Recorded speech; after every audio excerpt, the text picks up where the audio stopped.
록펠러의 50만 달러보다 강력한 자신감의 위력. 오래전 전해 들은 이야기다. 자기가 운영하는 사업이 큰 어려움에 처해 엄청난 빚을 떠안고 매일같이 납품업자와 채권자 무리에게 시달리는 남자가 있었다. 사업을 계속할지 파산 신고를 하고 사업을 접을지 고민하던 그는 어느 날 저녁 공원을 산책하면서 거취를 결정하기로 했다. 그가 공원의 작은 다리 위에서 강을 내려다보며 서 있을 때 어둠 속에서 한 노인이 나타났다. 그의 의기소침한 표정을 본 노인은 걸음을 멈추고 무슨 일인지 물었다. 사업가는 자기도 모르게 그 노인에게 자신의 사업 이야기를 털어놓았다. 그는 잠재력 있는 좋은 사업이지만 곧 파산할 것 같다고 말했다.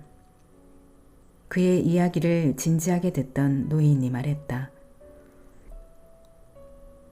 내가 당신을 도울 수 있을 것 같네.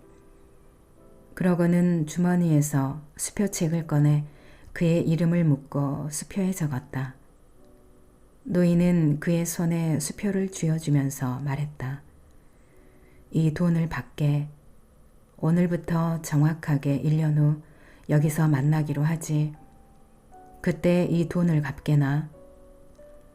사업가는 사무실로 돌아가 수표를 펼쳐보았다. 놀랍게도 수표는 50만 달러짜리였고 서명란에는 존 록펠러라고 적혀 있었다. 그는 노인이 장난을 친 거라고 생각했다. 스탠더드 석유회사를 설립한 록펠러는 다른 이들에게 돈을 기부하기로 유명한 그 당시 세계 최고의 부자였다. 사업가는 처음에는 수표를 현금으로 바꿔서 당장 경제적인 문제를 해결해야겠다고 생각했다. 그러나 곧 그 돈은 언제든 인출할 수 있으니 일단 금고에 수표를 넣어두자고 마음을 바꿨다. 그는 50만 달러가 있다는 사실을 이용해서 납품업자들과 채권자들을 당당하게 설득하고 사업을 회복시킬 생각이었다. 새로운 열정으로 무장한 그는 사업을 살리는 데 몰두했다. 채권자들과 협상을 하고 지불 기간을 연장하고 큰 계약을 따냈다. 몇 달 이내에 그의 사업은 정상으로 돌아갔고 어느새 빚도 모두 청산했다. 1년 후 그는 아직 현금으로 바꾸지 않은 수표를 손에 들고 공원에 있는 다리로 갔다. 노인에게 그때까지 있었던 일들을 이야기하려는 생각에 가슴이 뛰었다. 정확하게 약속 시간이 되자 노인이 어둠 속에서 모습을 드러냈다. 사업가가 노인에게 수표를 돌려주면서 지난 1년간 일어난 흥미진진한 성공담을 들려주려 할 때 어둠 속에서 한 간호사가 달려와 노인의 팔을 꽉 잡았다. 간호사가 사업가에게 말했다. 환자를 찾아서 정말 다행이에요. 선생님에게 폐를 끼치지 않았는지 모르겠네요.